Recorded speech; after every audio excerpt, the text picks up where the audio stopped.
The wilderness journey is over, but now comes the real challenge. Are they actually ready for the promised land? Hey everyone, and welcome to the Unadorned Bible, the channel where we're reading chronologically through the Bible in 1 year.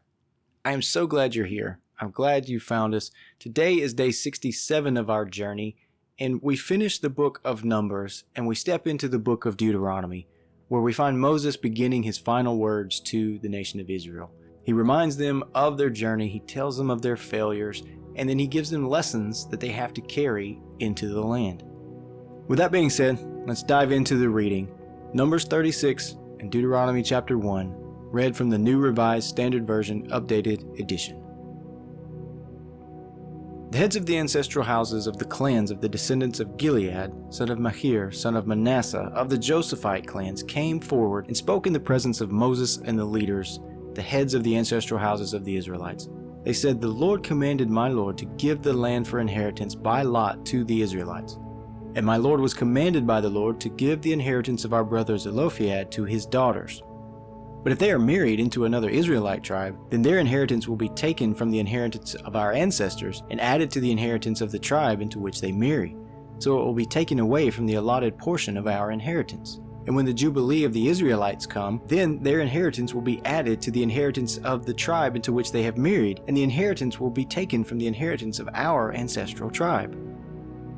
Then Moses commanded the Israelites according to the word of the Lord, saying, "The descendants of the tribe of Joseph are right in what they are saying. This is what the Lord commands concerning the daughters of Zelophehad, saying, let them marry whom they think best. Only it must be into a clan of their father's tribe that they are married, so that no inheritance of the Israelites shall be transferred from one tribe to another. For all Israelites shall retain the inheritance of their ancestral tribes.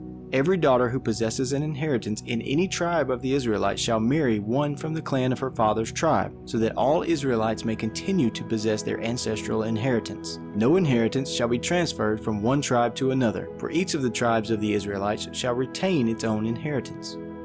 The daughters of Zelophehad did as the Lord had commanded Moses. Mahlah, Tirzah, Hoglah, Milcah, and Noah, the daughters of Zelophehad, married sons from their father's brothers. They were married into the clans of the descendants of Manasseh, son of Joseph, and their inheritance remained in the tribe of their father's clan. These are the commandments and the ordinances that the Lord commanded through Moses to the Israelites in the plains of Moab by the Jordan, opposite Jericho. Deuteronomy chapter 1. These are the words that Moses spoke to all Israel beyond the Jordan, in the wilderness on the plains of Suph, between Paran and Tophel, Laban, Hazeroth, and Dizahab. By the way of Mount Seir, it takes 11 days to reach Karnes Barnea from Horeb. In their 40th year, on the first day of the 11th month, Moses spoke to the Israelites just as the Lord had commanded him to speak to them. This was after he had defeated King Sihon of the Amorites, who reigned in Heshbon, and King Og of Bashan, who reigned in Azeroth in Edrei. Beyond the Jordan, in the land of Moab, Moses undertook to expound this law as follows. "The Lord our God spoke to us at Horeb, saying, You have stayed long enough at this mountain. Resume your journey and go into the hill countries of the Amorites. As well, go into the neighboring regions, the Arabah, the hill country, the Shephelah, the Negev, and the sea coast, the land of the Canaanites and the Lebanon, as far as the great river, the Euphrates. See, I have set the land before you. Go in and take possession of the land that the Lord swore to your ancestors, to Abraham, to Isaac, and to Jacob, to give to them and to their descendants after them. At that time I said to you, I am unable by myself to bear you. The Lord your God has multiplied you, so that today you are as numerous as the stars of heaven. May the Lord, the God of your ancestors, increase you by 1,000 times more and bless you, as he has promised you. But how can I bear the heavy burden of your disputes all by myself? Choose for each of your tribes individuals who are wise, discerning, and reputable, and I will make them your leaders."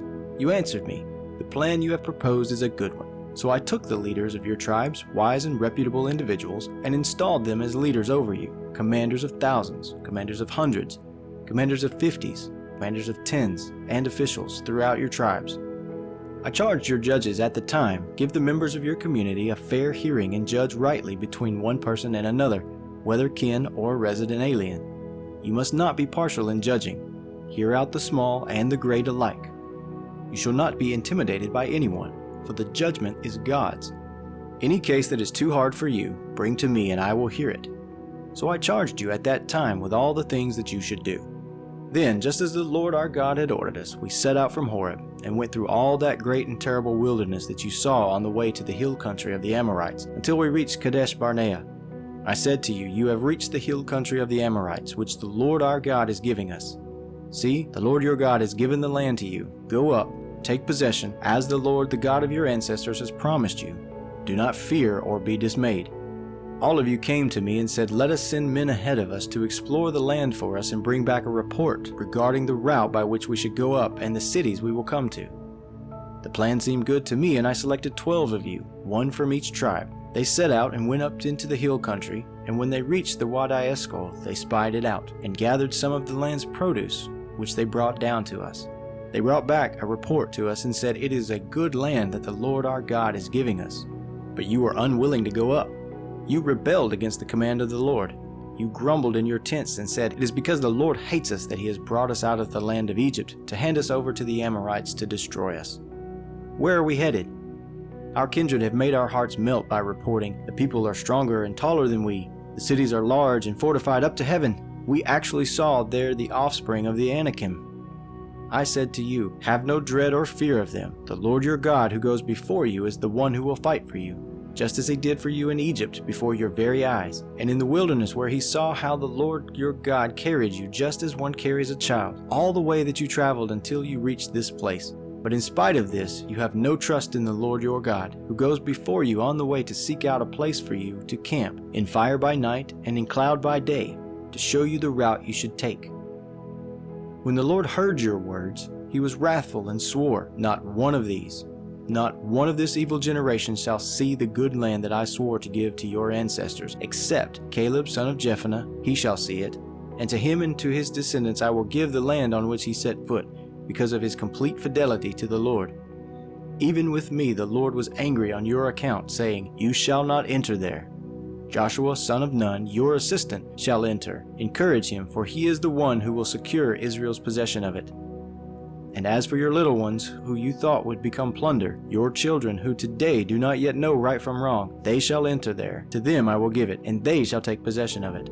But as for you, journey back into the wilderness in the direction of the Red Sea. You answered me, we have sinned against the Lord. We are ready to go up and fight, just as the Lord our God commanded us. So all of you strapped on your battle gear and thought it easy to go up into the hill country. The Lord said to me, say to them, do not go up and do not fight, for I am not in the midst of you, otherwise you will be defeated by your enemies. Although I told you, you would not listen. You rebelled against the command of the Lord and presumptuously went up into the hill country. The Amorites who lived in that hill country then came out against you and chased you as bees do. They beat you down in Seir as far as Hormah. When you returned and wept before the Lord would neither heed your voice nor pay any attention, after you had stayed at Kadesh as many days as you did. This ends the reading for today. The past is behind them and the future is ahead, but only if they're ready for it. Just like Israel, we have to decide whether we're going to learn from our mistakes or we're going to repeat them. If this reading challenged you, hit that like button, share your thoughts in the comments, and subscribe so you don't miss what's next. I hope you come back tomorrow. Take care.